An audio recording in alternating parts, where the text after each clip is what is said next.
Assalamualaikum warahmatullahi wabarakatuh. Waalaikumsalam warahmatullahi wabarakatuh.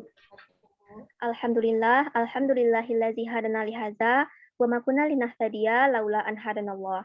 Asyhadu an la ilaha illallah wa asyhadu anna Muhammadar Rasulullah la nabiyya ba'da amma ba'du.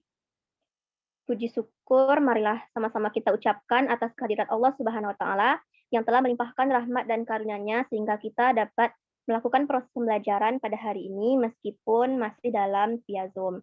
Salawat beriringan salam semoga tetap tercurahkan kepada baginda Rasul kita yakni Nabi besar Muhammad Shallallahu alaihi wasallam.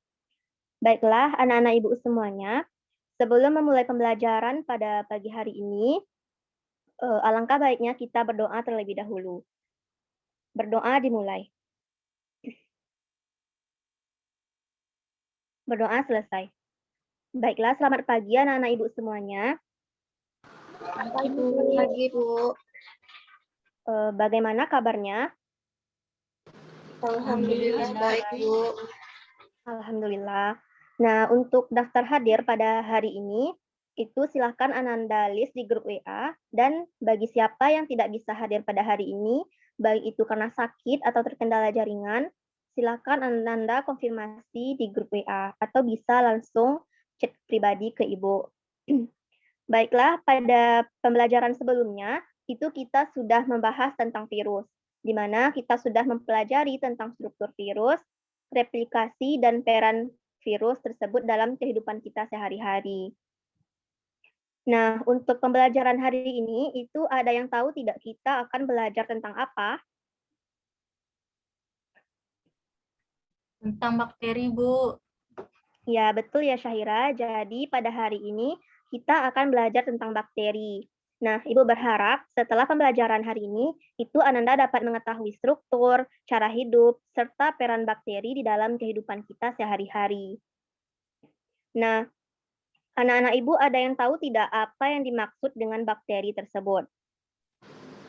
Organisme berukuran kecil, Bu. Ya, terima kasih ya Desi atas jawabannya. Nah, siapa yang bisa menyempurnakan jawaban dari Desi? Tira, Bu.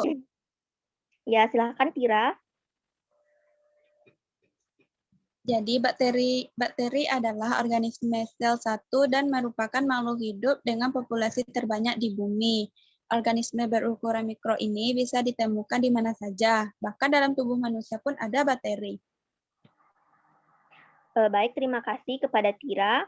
Nah, jadi benar ya, bakteri itu adalah organisme sel satu yang merupakan makhluk hidup dengan populasi terbanyak di bumi. Organisme ini berukuran mikro bisa ditemukan di mana saja, bahkan di dalam tubuh manusia. Baiklah, anak-anak ibu di sini setelah berlari di tengah cuaca yang panas, itu timbul keringat tidak? Iya, Bu. Iya, Bu. Nah, Desi tahu itu kenapa penyebabnya? Karena di sana terdapat bakteri, Bu, yang terkadang menimbulkan bau tidak sedap di keringat kita. Betul ya, jadi bakteri itu dapat menyebabkan bau yang tidak sedap pada keringat kita. Nah, Ibu ingin bertanya nih, apa saja peran bakteri dalam kehidupan kita? Ibu minta kepada Mulyani. Baik, izin menjawab, Bu. Bakteri berperan sebagai pengikat nitrogen bebas, sebagai penghasil antibiotik, dan sebagai penghasil biosida. Nah, ada yang bisa menambahkan jawaban dari Yani?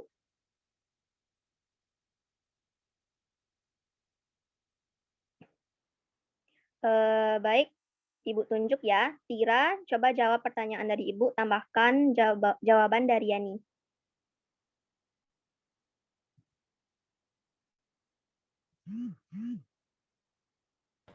Baik, Bu, saya akan menjawabnya.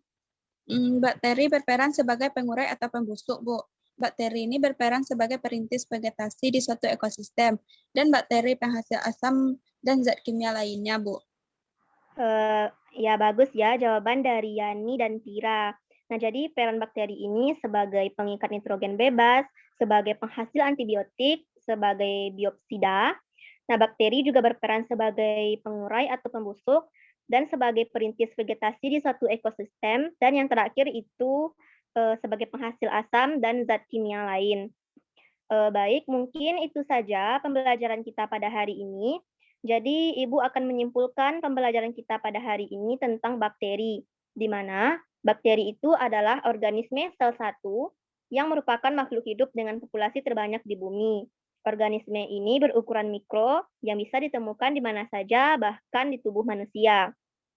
Adapun peran bakteri ini sebagai pengikat nitrogen bebas, bakteri berperan sebagai penghasil antibiotik, sebagai penghasil bioksida, sebagai pengurai, vegetasi di suatu ekosistem, dan penghasil asam dan zat kimia lain. Nah, untuk tugas itu seperti biasanya, Ananda harus membuat mind map tentang materi yang sudah kita pelajari. Nah, tugas tersebut dikumpul di satu minggu setelahnya. Jadi, mungkin itu saja. Terima kasih kepada Ananda yang sudah berpartisipasi pada hari ini. Ibu akhiri, Assalamualaikum warahmatullahi wabarakatuh. Waalaikumsalam warahmatullahi wabarakatuh. Terima kasih, Bu. Sama.